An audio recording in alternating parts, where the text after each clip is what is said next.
peculiaridades del cine de terror se pueden enumerar de la siguiente forma. Una fuerte componente visual dada por una iluminación contrastada. La música es agobiante, los planos son cortos, el ritmo cambiante, hay efectismos, ambientes tenebrosos y escasamente iluminados, y como elementos épicos los asesinos psicópatas, las casas abandonadas, gritos, sobre todo muchos gritos.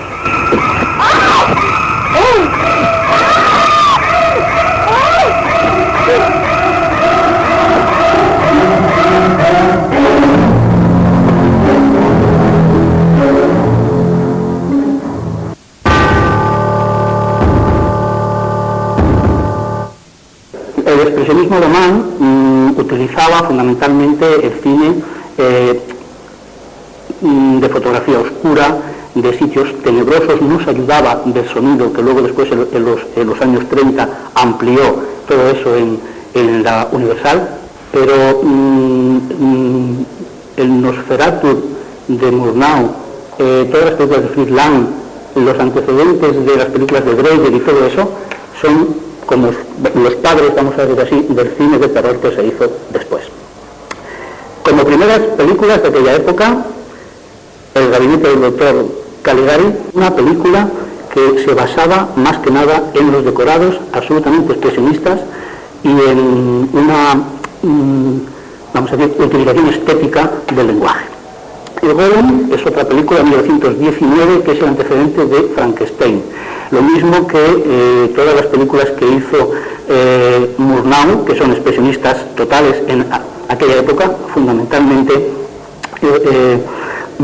el Nosferatu, que es el antecedente de Drácula. En 1931 comenzó una serie de películas de terror de la Universal, que incluyó los títulos míticos de Drácula, Frankenstein, La momia, El hombre invisible, El hombre lobo.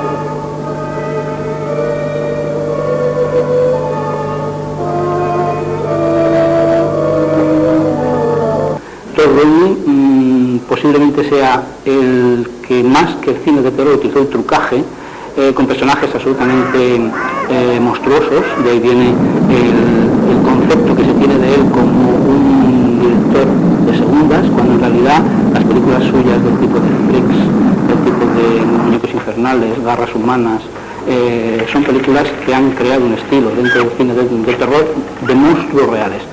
James Whale se considera fundamentalmente padre de Frankenstein y de la novia de Frankenstein, que posiblemente sea el único caso en la historia del cine que la segunda película fue mejor que la primera.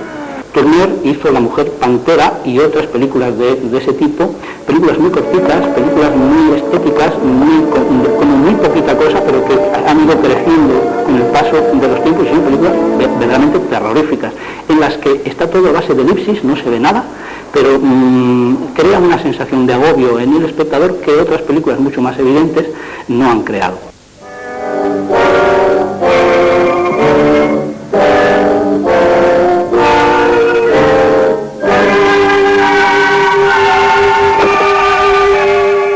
¿Por qué en esta época se volvieron a hacer o se volvieron a utilizar elementos que ya se habían utilizado antes? Pues porque la creación o la utilización del sonido dio lugar al empleo de un nuevo tipo de lenguaje.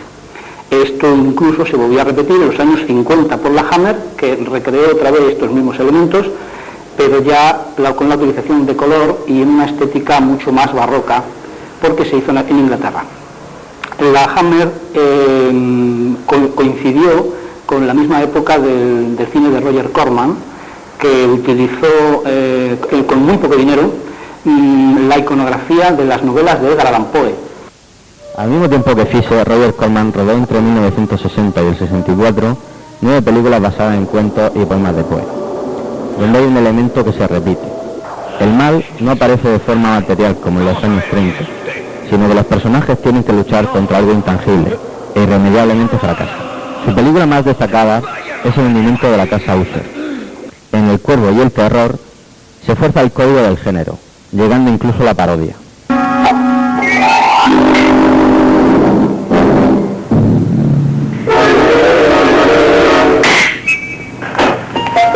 Otro modelo que nació en la década de los 60 es la escuela italiana del cine de terror, donde autores como Dario Argento y Mario Bava Modifica el estilo para llegar a conclusiones vanguardistas.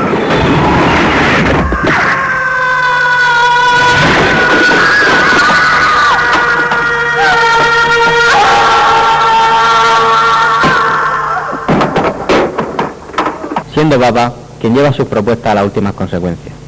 En sus películas más importantes, La Máscara del Demonio, Las Tres Caras del Miedo y sobre todo Seis Mujeres para el Asesino, puede ampliar el espacio con larguísimos travelling y ensanchar el tiempo con un montaje paralelo.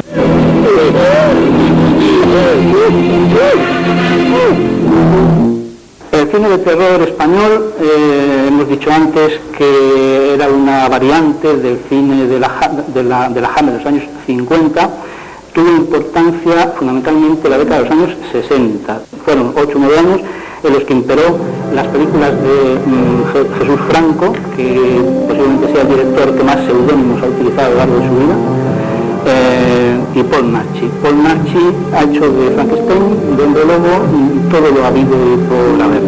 Las películas eran muy lúgubres, muy de efectismos, utilizaban ya en la última parte temas muy sexuales y eran bastante malas.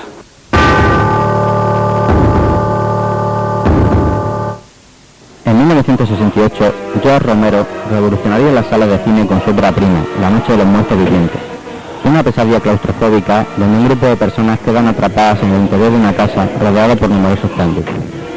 Romero reinventa la figura del zombie, haciéndolo más violento y utilizándolo como metáfora de una sociedad sin identidad, donde quien no tiene espíritu de supervivencia es devorado vivo.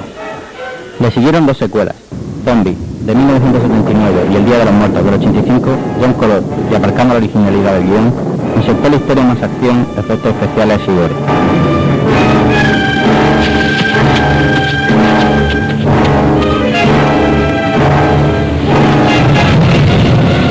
Top Hopper realizó La Matanza de Texas, una de las películas más salvajes y equipadoras de la historia del cine de terror. Una película en la que los seres humanos eran tratados igual que ganado por una familia de matarices depravados y asesinos inspirados en Ed Gein, un asesino real, como antes hiciera Hitchcock en Psicosis y más tarde Jonathan Demme en El Silencio de los Corderos. En el recuerdo se tiene esta película como sangrienta, cuando las dosis de sangre son muy reducidas. Lo que nos causa esta sensación son sus imágenes de violencia extrema, con una historia asfixiante, la música chirriante y siniestra, pero sobre todo su estilo documental y realista.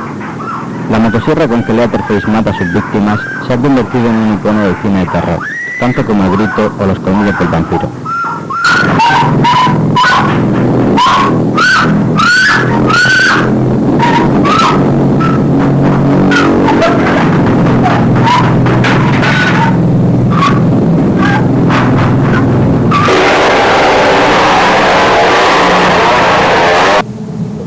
En los 70, otras películas que causaron gran impacto y añadieron muchos ingredientes a la evolución del género fueron Alien de Ridley Scott, donde un extraterrestre amenaza con exterminar a los tripulantes de una nave espacial.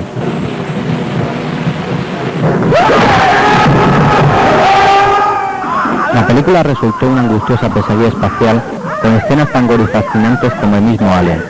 Un alien terrorífico por su rapidez e inteligencia, al que se tendría que enfrentar una jovencísima Sigourney Weaver. Otra película fue la ya clásica El Exorcista, de William Friedkin, que arrasó en la taquilla de todo el mundo. Una historia de una joven poseída, 2 curas, vómitos verdes, tacos lascivos y una impresionante dosis de efectos especiales con algunos ejercicios subliminales que crean una atmósfera terrorífica e inquietante. Amén. En 1978, John Carpenter alcanzó el grado de maestro indiscutible del género de terror con la realización de la película La Noche de Halloween, una obra maestra que se convirtió en poco tiempo en el cine independiente más exitoso de la historia del cine. Consiguió renovar la figura del psico-killer a través de un psicópata que es la reencarnación del mal, que nos causa más terror cuanto menos explicado su origen. La música, compuesta por el propio Carpenter, los continuos sustos y un suspense constante, hace que la película funcione aún en nuestros días. Carpenter nos asusta a través de una amenaza sin identidad que nos puede atacar en cualquier momento y en cualquier parte. Estilo propio que el autor repetiría en otra de sus obras maestras, La Cosa, remake del Enigma de Otro Mundo de Howard Hawks. La Cosa es un escalofriante, tenso y claustrofóbico film apoyado por los efectos especiales de Ralph Boutin, cuyo alienígena, capaz de asimilar y transformarse literalmente en cualquier ser vivo, ataca a un grupo de científicos aislados en la Antártida. Carpenter nos vuelve a ofrecer un terror provocado por el aislamiento y acoso a unos personajes en un espacio cerrado, en el que tienen que luchar para salvar su vida y enfrentarse al terror cara a cara. Los 80 fue la década del género. Salvo contadas excepciones, toda película de terror de esta época contaba con grandes dosis de efectos especiales, asentándose el gore como norma narrativa. Secuelas, serie Z y demás subproductos aparecerían en gran número, ensombreciendo nuestros días esta década. Stuart Gordon adaptó el relato de Hellcat, Resonator y Reanimator, siendo esta última una perfecta mezcla de gore y comedia en la que un doctor y un suero que reanima a los muertos hicieron las delicias de todos los fans del género. Eso sí, combinado con un trepidante ritmo y una fantástica Barbara Crampton, convertían esta película en una de las más famosas Scream Queen de la época. Hellraiser fue el debut de Clive Barker, que recreó un mundo infernal capitaneado por los cenobitas, donde el placer del dolor se entremezcla y se confunde, creando un ambiente enfermizo y malsano. Guiado por unos brutales efectos gore, una tensión creciente, agobiante y dolorosa, es otro gran clásico de los 80. Pero no todo el cine de los 80 eran psicópatas y seres sobrenaturales. Entre daros a la hora de estripar vírgenes en topless, David Cronenberg mostró una nueva forma de terror. Si hasta ahora el terror provenía de una amenaza externa, Cronenberg nos inquieta y aterroriza presentándonos un miedo interno, una amenaza que proviene de nosotros mismos y sale al exterior. Ejemplos de ellos son Videodrome y La Mosca. Su cine tan enrevesado, fascinante, íntimo y difícil le convierte en uno de los maestros del género. Otro director que se empararía en el género, tan problemático y fascinante como Cronenberg, es David Lynch. Su primer film, Cabeza Borradora, y más tarde, Terciopelo Azul y Twin Peaks, darían muestras de su estilo único. Pesadillas con influencias surrealistas y buñuelescas, que introducen al espectador en montones de imágenes repletas de simbolismos y significados abiertos, aderezadas con bellas composiciones de plano y una música perfecta. Sus películas, al igual que Cronenberg, no son historias de personajes corrientes, sino de personajes estrambóticos y surrealistas en un marco afable y siniestro. En el 82, Sam Raimi hizo Posesión Infernal, con un guión bastante simple, pero de gran calidad técnica y artística, demostrado por su vertiginoso movimiento de cámara, los geniales efectos especiales y la magnífica actuación de Bruce Campbell. Se siguieron dos secuelas, Terroríficamente Muertos, que más que una secuela es un remake de la primera parte, en la que perfeccionaría su estilo. El Ejército de las Tinieblas sería la tercera de la saga. Esta película es una comedia fantástica de terror con toques de aventura medieval. Una película donde se demuestra la gran calidad artística de Raimi. En 1984 se creó otro psicópata que pasó la historia. Su nombre, Freddy Krueger. Su creador, Wes Craven, cuenta la historia de un psicópata que vuelve a través de los sueños buscando venganza. Su arma, un guante con afilados cuchillos. Craven realizó ya en los 90 Scream, otro éxito de taquilla, donde un psicópata enmascarado mataba a sus víctimas con un machete. Idea no muy original, pero dirigida con gran maestría. A partir de los 90 y hasta nuestros días, se abandonaron en parte las formas del cine gore para pasar un terror más psicológico de composición estética. Con El silencio de los corderos de Jonathan Demme se regresó a los orígenes del género. Tesis de Amenábar y la espléndida El sexto sentido de Nick Shyamalan son una verdadera demostración de terror con final sorpresa.